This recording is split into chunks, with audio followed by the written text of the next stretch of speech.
ప్రపంచంలోనే అతిపెద్ద ప్రజాస్వామ్య దేశం మనదని మస్తు గొప్పగా చెప్పుకుంటారు. కానీ దేశాన్ని డమ్మి చేస్తున్నదట బీజేపీ సర్కారు.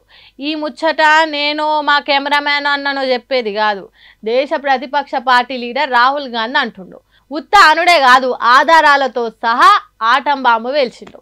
ఒక్క అసెంబ్లీ నియోజకవర్గంలోనే 1,00,000 దొంగోట్లు పుట్టించిండ్రంట. చూడుండ్రి, బీజేపీ పార్టీలు ప్రజాస్వామ్యాన్ని ఎంతగానో కూని చేస్తున్నారో అంటున్నారు. ఎన్నికలలో ఎన్ని జిత్తుల మారేషాలు వేయాలనో అన్ని వేసిండ్రు బీజేపీ పార్టీలు.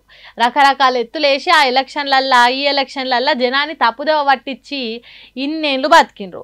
మొన్నటి పార్లమెంట్ ఎన్నికలలో ప్రతిపక్షాలకు వచ్చిన ఓట్ల కంటే తక్కువ శాతమే వచ్చినా వాళ్ళే గద్దెనెక్కిండ్రు. వాళ్ళ ఎత్తులు జిత్తులు దేశానికి తెలిసిపోయినాయి కాబట్టి ఇంకో తొవ్వ పట్టిండ్రు బీజేపీ పార్టీలు. తప్పుడు ఓట్లను సృష్టించుడు, ఆ ఓట్ల తేడాతోనే గెలుచుడు, గద్దెనెక్కి మేమే తోపులమని చెప్పుకుండు చేస్తున్నారని చెప్తుండు రాహుల్ గాంధీ. బెంగళూరులో ఉన్న ఒక్క మహాదేవ్పూర్ అనే అసెంబ్లీ నియోజకవర్గంలోనే 40,000కు ఎక్కువ తప్పుడు ఓట్లు ఉన్నాయంటే చూడుండ్రి ఎట్లున్నదో దేశం మొత్తంలో అంటుండు. House number 0. No, you're laughing. There are thousands and thousands of these people. No address, house number 0. House number 0. House number 0. 0. House number 0. Father's name ILSDHFHUG. थोड़े और फादर्स नेम दिखाओ, ये बड़े इंटरेस्टिंग नाम है इनके.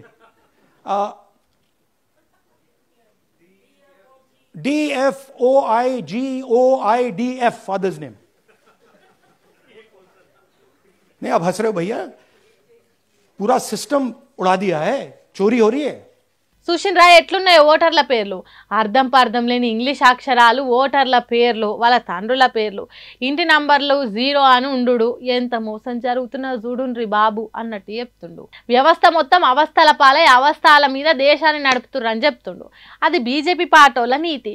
ఇది వాళ్ళు చేస్తున్న ధర్మం కోసం, న్యాయం కోసం దేశాన్ని నడిపిస్తున్న తీరు అంటుండు. ఇట్లా పవర్ పాయింట్ ప్రజెంటేషన్ ఇచ్చి ప్రశ్నించుకుంటా బీజేపీ పార్టీల బండారం బయట పెట్టినట్టు చేసిండు. సెంటర్ సర్కార్ వాళ్ళే కాబట్టి ఎన్నికల సంఘాన్ని చెప్పినట్టు ఆడే కీలు బొమ్మను చేసుకొని ఇదంతా చేస్తురని పెద్ద పెద్ద బాంబులే వేల్చిండు. రాజ్యాంగ వ్యవస్థలన్నింటినీ ఆగం చేస్తారని చెప్పిండు. మరి దీని మీద బీజేపీ పార్టీలు సమాధానం చెప్తారో లేకుంటే రాహుల్ గాంధీ ఫలానా మతం ఆ దేశానికి పోవాలి, దేశద్రోహం చేస్తున్నాడని ఎప్పటికీ చెప్పినట్టే చెప్తారో చూడాలి.